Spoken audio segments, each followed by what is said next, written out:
Bienvenidos todos otra vez, bienvenidos los que están conectados, qué rico que lo hayan logrado. Seguimos entonces con la serie que hemos llamado Escogidos por Misericordia. Y hoy vamos a estar hablando de la humillación.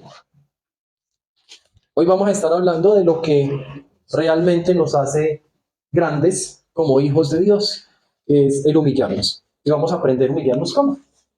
Hemos estado leyendo este mismo versículo y seguimos ahí, segundo de Crónicas 7:14.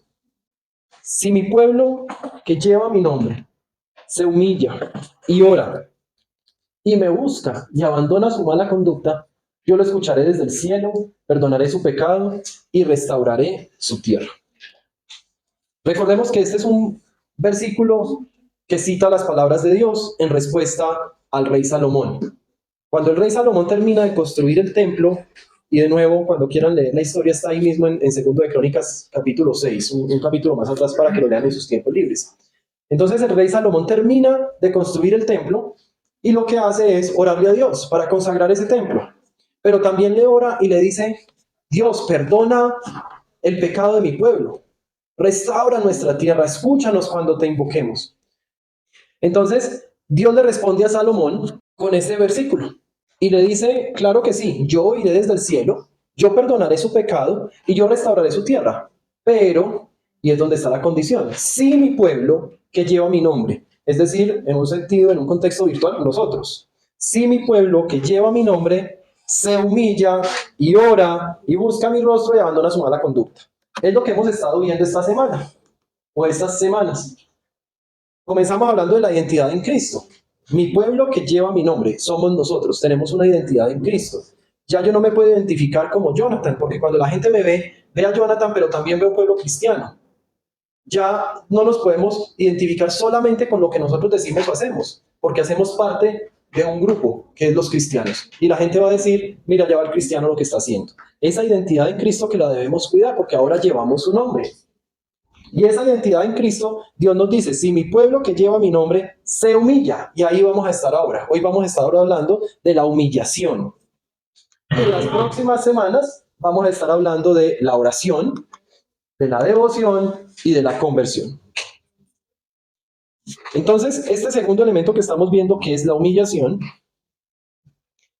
no es más que explicar, hoy vamos a estar explicando por qué humillarnos. Si en nuestra cultura es algo tan feo, uno dice, ay, es que tal persona me humilló, si viera como me humilló, yo no estoy hablando de humillar a alguien, estoy hablando de humillarnos nosotros mismos y no de humillarnos delante de la gente, aunque en ocasiones sí es necesario. Hoy estamos hablando de la humillación delante de Dios. ¿Qué es humillarme delante de Dios? Es cambiar el orgullo por la humildad. ¿Cómo así? Es reconocer que como seres humanos somos tan pequeños, tan incapaces, tan indefensos, que hace unas semanas veíamos unos incendios en un cerro y con helicópteros, con aviones, con gente, con brigadas y no los podíamos apagar. ¿Cuándo se apagaron los incendios del todo? Cuando llovió. ¿Quién los apagó entonces? Dios. El ser humano es así de pequeño y hemos desarrollado un montón de tecnología y nos hemos inventado herramientas y máquinas y aún así seguimos siendo indefensos. Aún así, cuando hay un temblor de tierra o un terremoto, el ser humano lo único que puede hacer es esconderse y ponerse a salvo. Cuando llegan los huracanes en la Florida y en esas zonas del Caribe, el ser humano lo único que puede hacer es tapar sus ventanas y cubrirse, porque con todo lo que se ha inventado, no se ha inventado nada para frenar la fuerza de la naturaleza. Solo Dios lo puede hacer. Ese es solo un ejemplo pequeñito de lo que es humillarse. En otras palabras, humillarnos delante de Dios es reconocer que no somos nada, que no podemos hacer nada sin Dios en nuestras propias vidas. Uno puede soñar y planear y querer hacer, y los planes no le dan. Y con un mal negocio, quiebra. O con un mal paso, una caída y una fractura. O no está pasando nada, no estoy haciendo nada, no hice ningún negocio y sucedió algo y yo sufro las consecuencias. Humillarnos es reconocer que dependemos de Dios. Humillarnos es reconocer que ante toda la adversidad estamos en manos de Dios y estamos bien, porque Él nos ha prometido eso. El ser humano puede acumular todo lo que quiera. Podemos acumular logros, podemos acumular fortuna, podemos ahorrar plata hasta hacer fortunas, pero nada de eso representa victorias reales en nuestra vida. Nuestra victoria real es cuando, como el nombre de nuestra iglesia lo dice, cuando yo me humillo de tal manera que puedo venir a los pies de Cristo y decir, Señor, dependo de ti. Eso es lo que realmente significa a sus pies, que vivimos una vida a sus pies. Nosotros dependemos de Dios. Y si dependemos de Dios, ¿qué mejor lugar para estar en nuestras vidas que a los pies de Cristo? Por eso es que somos una iglesia que estamos a sus pies. Y a sus pies es con S mayúscula porque se refiere a los pies de Dios, a los pies de Cristo. Y eso es lo que significa también el logo. Por eso está la cruz con la persona arrodillada a los pies de la cruz, orando, leyendo la palabra de Dios. Esa es la representación de quienes somos. Entonces, ahí estamos hablando de lo que es humillarse. Humillarse es cambiar el orgullo por humildad. Ese Salmo 149 dice, porque el Señor se complace en su pueblo. A los humildes concede el honor de la victoria. A los humildes, a los que nos humillamos. Humillarse, en términos modernos, es un sinónimo de ser humilde, de reconocer lo que realmente soy. Cuando yo me creo poderoso, cuando yo me creo que me las sé todas, cuando yo me creo que puedo hacer un montón de cosas, pues no estoy siendo humilde, estoy siendo creído. Cuando soy humilde es cuando reconozco que tengo muchas más limitaciones que posibilidades, que es mucho más lo que desconozco que lo que conozco, y me hace más consciente que dependo de Dios. El ser humano siempre va a estar incompleto si no tiene a Dios en su corazón. Nosotros somos un rompecabezas de 500 piezas.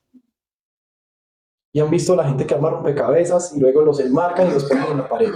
¿A quién de esas personas ha visto que le falta una sola pieza y dice, bueno, pero tengo 500, solo le falta una, igual lo voy a enmarcar?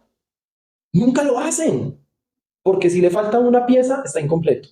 El ser humano, nosotros somos ese rompecabezas, que nos falta solo una pieza para estar completos. Y somos un rompecabezas de millones de piezas, pero nos falta solo una, Dios. Y por eso es que debemos humillarnos delante de Dios, estar a los pies de Cristo para poder estar completos. Solamente las victorias que tenemos en Dios son victorias significativas y completas en nuestras vidas. Si no, no hay nada. Podemos estudiar, podemos hacer negocios, podemos lograr metas. Pero si no tengo las victorias en Dios, no tengo nada.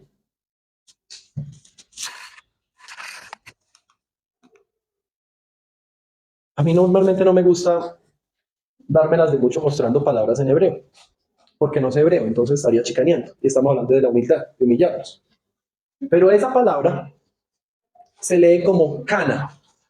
No cana de nosotros en español, sino cana en hebreo.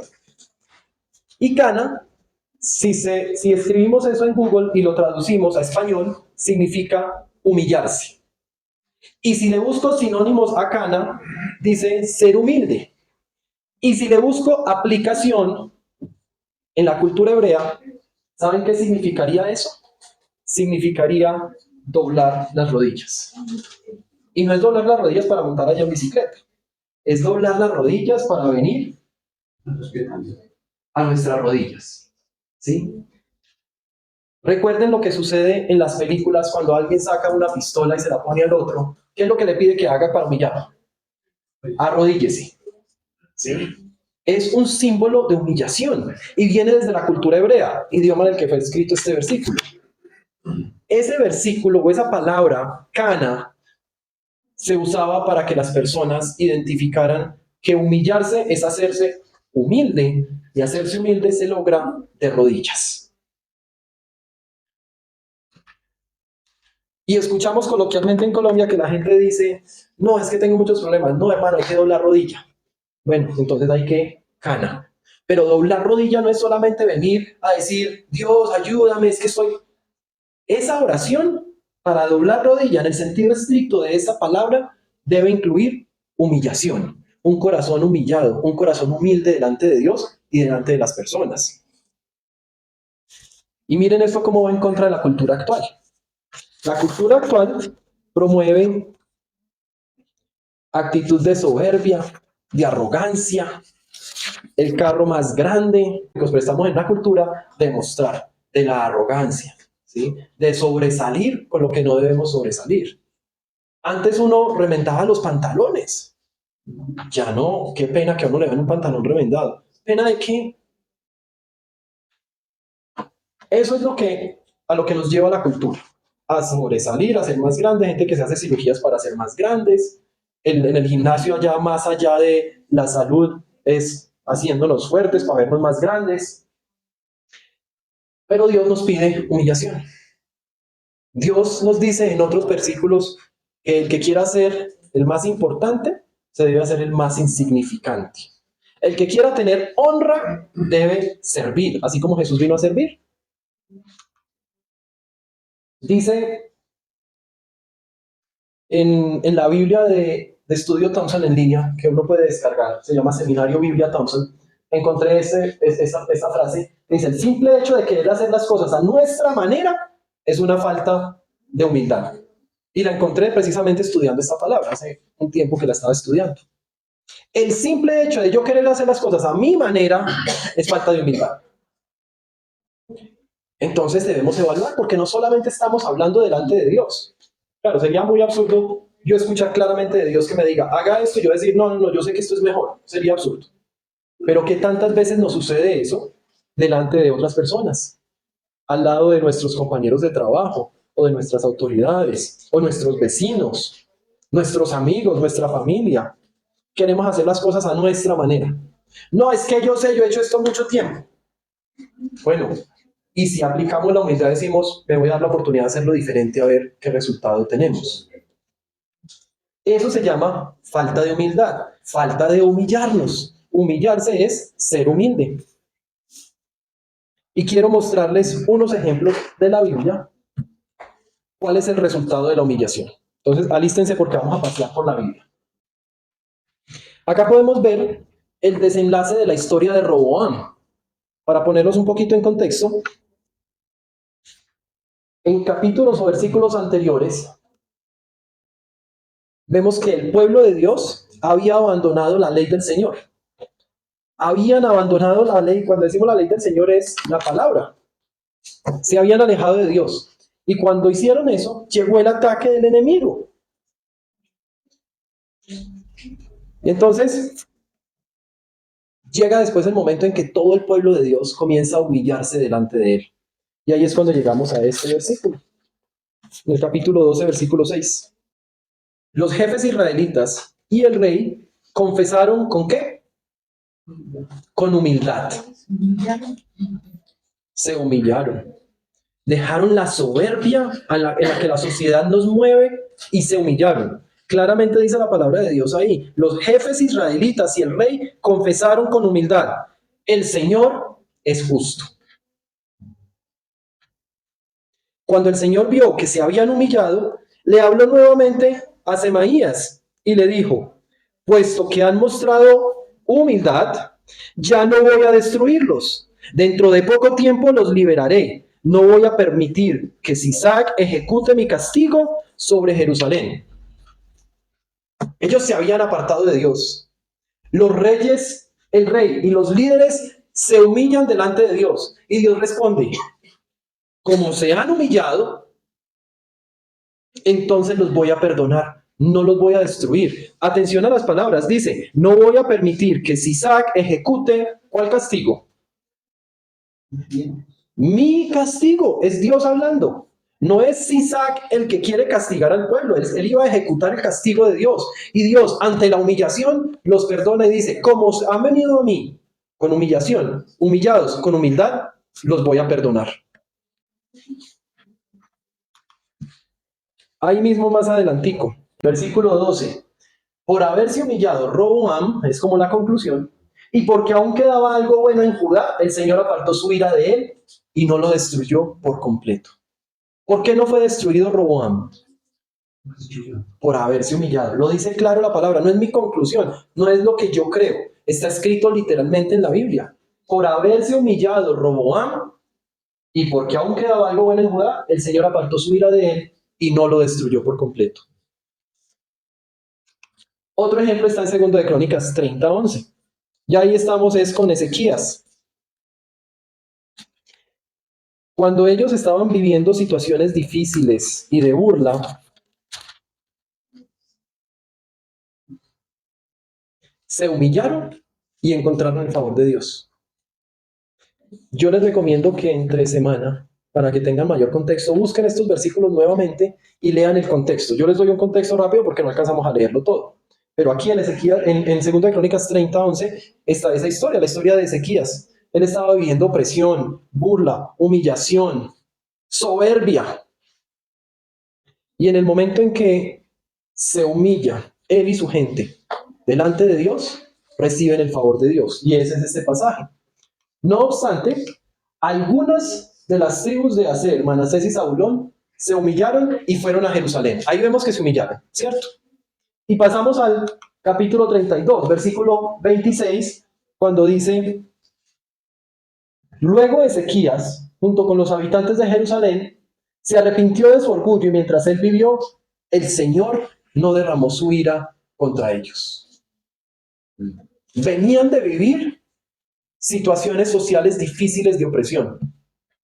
Pero claramente dice, luego Ezequías, no solo, junto con los habitantes de Jerusalén, es decir, todo el mundo, con los líderes, se arrepintió de su orgullo.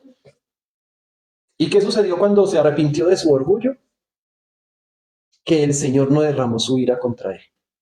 Dios tenía suficiente para castigarlos, tenía suficiente para argumentar la destrucción, pero decidió no hacerlo. Decidió no derramar su ira contra él. Colosenses 1, versículos 15 al 20.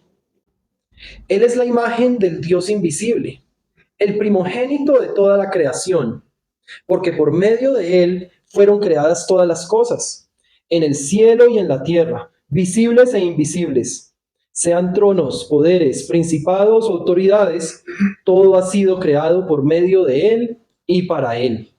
Él es anterior a todas las cosas, que por medio de él forman un todo coherente.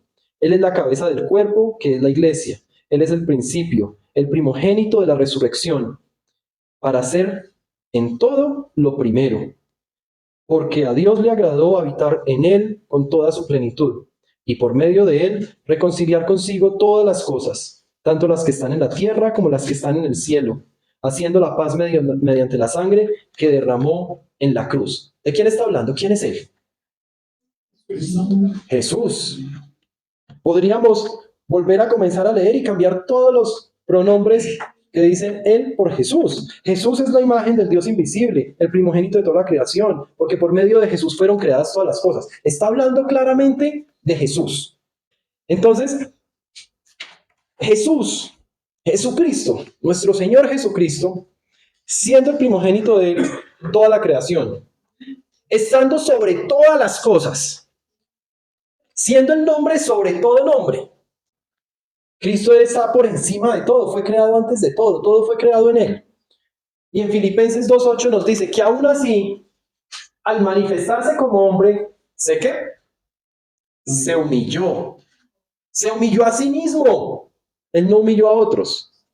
Se humilló a sí mismo y se hizo obediente hasta la muerte y muerte de cruz. No fue una muerte natural, no fue que se quedó dormido y le dio un paro cardíaco y muerte súbita y ahí hasta ahí llegó. Fue muerte de cruz. De las muertes más violentas que han existido en la historia de la humanidad fue la muerte de Jesús.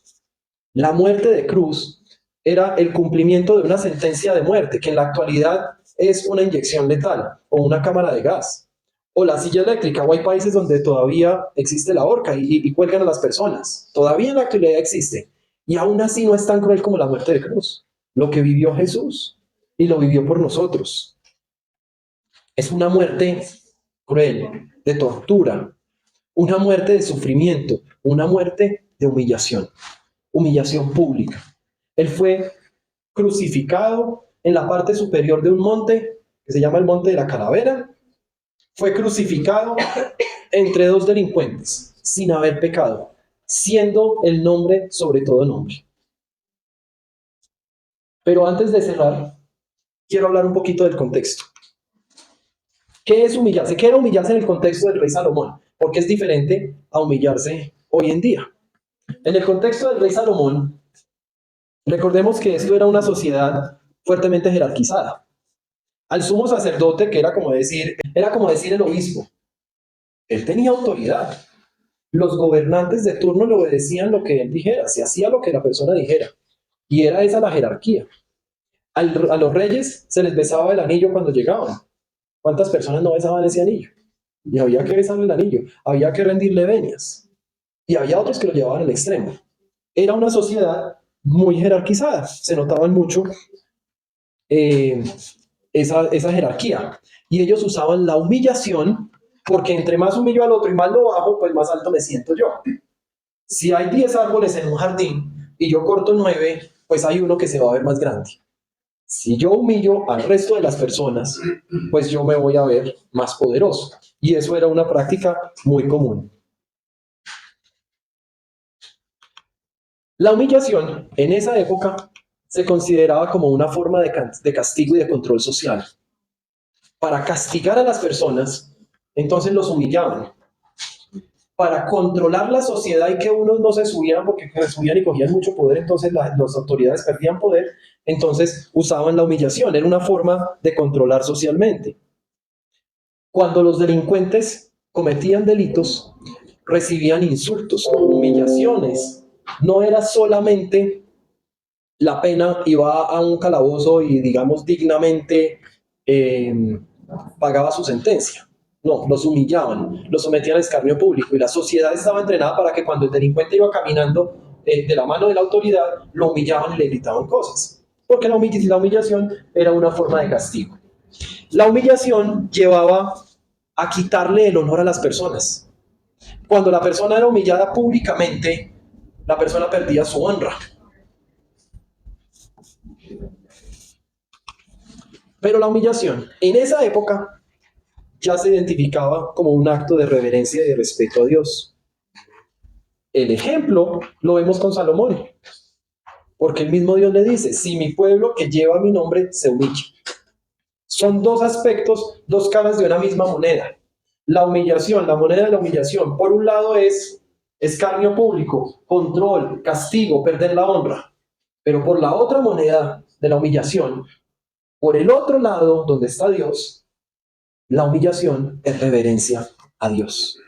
La humillación es reconocer la autoridad de Dios. La humillación fue lo que hizo al pueblo de Israel en esa época diferente a los demás. Porque había cosas que otros pueblos lo podían hacer y el pueblo de Dios no. Porque Dios le decía que su pueblo tenía que hacer cosas específicas que otros no, para marcar la diferencia. Porque era una forma de mostrar que la autoridad de ese lugar era Dios. Siguiendo con el contexto, avanzamos un poquito más en el tiempo. Entonces, estos son tiempos antes de Cristo. Luego llega Cristo. ¿Y cuál es el contexto de la humillación en Cristo? Estamos viviendo año 2024 después de Cristo. ¿Sí? Este contexto nos aplica a nosotros. La humildad es sinónimo de humillación. Lo vimos con Jesús. Jesús, lo acabamos de leer en Filipenses 2:8, que dice que se humilló a sí mismo hasta una muerte de cruz. Humildemente se humilló. Eso sería una redundancia, porque significa lo mismo. En cuanto a la humillación, Jesús la enseñó y la modeló. No hay nada que Jesús nos pida a nosotros hacer que Él no haya hecho. Y si Él nos pide que nos humillemos es porque Él ya se humilló. Lo acabamos de leer. La humillación no puede ser externa y eso es una gran diferencia con el contexto que estábamos viendo antes, el contexto en los tiempos del rey Salomón. Pero llega Jesús y Jesús nos dice, esto es una actitud del corazón. Esto es de adentro hacia afuera. De nada me sirve a mí mostrarme muy piadoso delante de la gente y decir es que yo creo en Jesús y humillarme en público si mis actos demuestran algo diferente. Para que mis palabras en público concuerden con mis actos y con mi interior, esto no empieza de afuera hacia adentro. Esto empieza de adentro hacia afuera. Empieza desde mi corazón hacia el exterior. Cuando yo me humillo como una actitud de corazón, el resto lo van a notar. Las personas van a notarlo. Yo no tengo que hacer nada. La gente lo va a notar solito. Y esto nos lo enseñó Jesús. Humillación en la oración. Dios le dice al rey Salomón, si mi pueblo que lleva mi nombre se humilla y ora. La humillación es un elemento diferente a la oración, pero las podemos entrelazar. Yo me humillo en oración. Cuando yo me doblo de rodillas, el significado original de la palabra humillarse, Cana, cuando yo doblo las rodillas y me humillo delante de Dios, lo hago en oración. Es una comunicación entre esta persona y Dios. Y Jesús nos enseñó a humillarnos, no solamente en los actos, no solamente con las personas, no solamente de corazón, sino humillarme en la oración. ¿Cómo inicia el Padre Nuestro, la oración que Jesús nos enseñó? Padre nuestro que estás en los cielos. ¿Y yo dónde estoy? En la tierra. Jesús nos enseñó a humillarnos, que no es más que reconocer el lugar que tenemos. Perdona nuestras ofensas, es decir, yo peco, yo ofendo a otras personas, perdóname. Tú tienes el poder para perdonar, yo no me puedo perdonar solo. El mismo Jesús modeló esa oración. Y Jesús también nos enseñó la oración como una forma de acercarnos a Dios. Yo no puedo decir que soy cercano a Dios si no oro, si no hablo con Dios, si no escucho lo que me dice. En Israel, en esa época, había mucha influencia de otras culturas, por lo tanto, mucha influencia de otras religiones. Entonces, eso hacía que el pueblo de Israel tuviera una cultura muy amplia, pero también una influencia muy amplia. Jesús nos mantenía conectados a Dios a través de la oración. Por eso fue que nos dijo, oren, y cuando oren, díganle al Padre, Padre nuestro, tú que estás en los cielos, santificado es tu nombre, es reconociendo cómo es la forma de encaminar nuestra cultura, humillándonos en oración, conectándonos a Dios. Ahora, es normal que cuando llegamos a los pies de Cristo, nosotros lleguemos buscando un cambio de vida. Nosotros llegamos buscando o que alguien nos escuche porque sentimos que nadie nos escucha, o es normal que lleguemos nosotros buscando el perdón porque sentimos que hemos pecado mucho y que necesitamos perdón, o sentimos que nuestra vida está destrozada y que necesitamos que nuestra vida sea recuperada, o hemos perdido o nos han sucedido cosas buscando restauración. Y recordemos el versículo que estamos estudiando.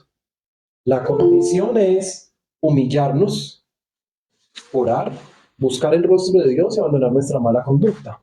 ¿Y el resultado cuál es? Dios dice, yo los escucharé desde el cielo, perdonaré su pecado y restauraré su tierra. Y empieza, no en vano, no es algo desconectado, diciéndonos la primera condición es la humillación. Y volvamos a Filipenses 2:8. Jesús, acabamos de ver que Jesús es el nombre sobre todo nombre, por encima de toda la creación. Y en Filipenses 2:8 vemos que Jesús, siendo Dios, pero estando en condición de hombre, es decir, vino a la tierra como hombre, se hizo como nosotros, pero seguía siendo Dios, no dejó de ser Dios ni un solo minuto. Jesús se humilló a sí mismo. Se hizo obediente hasta la muerte y muerte de cruz. ¿Por quién lo hizo? Él se humilló en obediencia. Ese fue el por qué. Él se humilló porque Dios así lo quiso. En obediencia a Dios, en obediencia al Padre. Pero ¿por quién lo hizo? ¿Por quién se humilló Jesús en la cruz? Si la cruz era un castigo, en esa época recuerden que vimos que eran sinónimo de castigo. Era lo que usaban para castigar. Los dos que fueron crucificados con Jesús estaban siendo castigados por sus pecados. ¿Por qué estaba siendo castigado Jesús si él no pecó? Por nosotros. Lo hizo por mi pecado. Lo hizo por el pecado de cada uno de nosotros. Se humilló por nosotros, de pronto sabiendo que a nosotros nos cuesta humillarnos. De pronto sabiendo que al escuchar esta enseñanza uno puede decir, pero ¿cómo me voy a humillar? ¿Yo por qué me tengo que humillar toda la vida? He vivido humillado. Él se humilló por nosotros. Lo hizo en obediencia, lo hizo por nosotros. Y sin merecer castigo, sin nunca haber pecado, recibió el peor castigo que recibían los peores delincuentes de la época. Muerte de cruz. Y lo hizo por ti y lo hizo por mí. Para que todo aquel que en él crea sea salvo, dice la palabra de Dios. Entonces, ¿qué decisión tomamos hoy? ¿Me humillo o no me humillo? De pronto no como una forma de castigo, de pronto no como una forma de pérdida de honra, no como una forma de jerarquías y de marcar las jerarquías, sino como una forma de reconocer la autoridad de Dios y de reconocer que es Dios el que obra en mi vida y que no tengo nada que hacer en mi vida. Que puedo tener toda la tecnología que quiera, que puedo tener a mi alcance todo el dinero del mundo y aún así hay cosas que no puedo hacer. Soy tan pequeño y tan indefenso. Soy tan débil y tan torpe que necesito a Dios. Hoy entonces yo quiero invitarlos a que nos humillemos delante de Dios. Y vimos en el contexto de Jesús que nos humillamos en oración. Yo no me humillo poniéndome en escarnio público. Yo no me humillo buscando lo peor, ser lo peor de la sociedad, porque eso no. Yo me humillo en oración delante de Dios, reconociendo a Jesús como mi Señor y mi Salvador, reconociendo que sin Él no soy nada, no tengo nada, no tengo a dónde ir. Entonces, acompáñenme y cerramos en oración, humillándonos delante de Dios. Señor mi Dios, Padre, venimos delante de ti con un corazón, como dice tu palabra, contrito y humillado. Venimos delante de ti reconociendo que tú eres Dios, que tú eres creador del cielo y de la tierra, que tú creaste todo lo que existe y que todo lo que creaste lo creaste con Jesús y por Él, y que nosotros no somos nada. Señor, hoy reconozco que soy pecador, que me equivoco. Hoy reconozco que soy incapaz, incluso de planear lo que voy a hacer. Hoy reconozco, Señor, que no soy nada si no estoy delante de ti. Hoy, Señor, me postro a tus pies, pidiéndote que me perdones tantos errores cometidos, que perdones mi pecado, y pidiéndote que tú no impartas castigo en mí, sino que me perdones. Señor, que así como vimos con Roboam y todas estas personas en las historias que acabamos de ver, que ellos se humillaron y tú los perdonaste, hoy con un corazón humillado yo vengo a pedirte perdón. Y yo sé que me escuchas. Tú has prometido que tú escucharás nuestra oración. Padre Todopoderoso, hoy como líder de esta iglesia, la iglesia a tus pies, Señor, hoy me humillo. Hoy nos humillamos delante de ti. Hoy, Señor, reconocemos que somos una iglesia postrada a tus pies. Reconocemos que como iglesia no somos nada si no te tenemos a ti, Señor Jesús, como cabeza. Hoy reconocemos que nosotros podemos hacer los planes que queramos, pero que la decisión final la tomas tú. Guía, Señor, nuestros planes, guía nuestros pasos, y no permitas que como iglesia nos apartemos de ti, porque lejos de ti, ni como iglesia ni como individuos, lograremos absolutamente nada. No iremos a ningún lugar, porque nuestro lugar para ir es a ti. Señor, yo te doy gracias por tu palabra hoy, porque nos recuerda la importancia. Nos recuerdas que fue importante en tiempos del rey Salomón, en tiempos de nuestro Señor Jesucristo, y sigue siendo importante hoy. Hoy que nos creemos en la posmodernidad, hoy que nos creemos que ya todo está inventado, hoy que nos creemos que el ser humano es tan poderoso que puede crear vida. Señor, hoy nos humillamos como iglesia delante de ti y te pedimos, Padre Todopoderoso, que la humanidad siga conociendo de ti para humillarse delante de ti y que tú perdones tanto daño que hemos causado como humanidad. Padre, ayúdanos como iglesia a ser una iglesia activa, a ser una iglesia que lleve esto a otras personas, a ser una iglesia que, guiados por ti, vaya en pro de expandir tu reino aquí en la tierra. Señor, yo te doy gracias por tu palabra en este día. Yo te doy gracias y te pido que esta palabra la podamos atesorar en nuestros corazones y ponerla en práctica en el día a día. Que nuestra humillación no sea solamente exterior, de dientes para afuera, sino que sea una humillación que nace en nuestro corazón, en lo íntimo de nuestra relación contigo, en lo íntimo de nuestras conversaciones contigo, en lo íntimo de nuestra oración, y que se vea reflejada en el día a día, en cada una de nuestras acciones. Y yo te lo pido, con el poder del Espíritu Santo que mora en nosotros y en el nombre de tu Hijo amado, nuestro Señor Jesucristo. Amén y amén.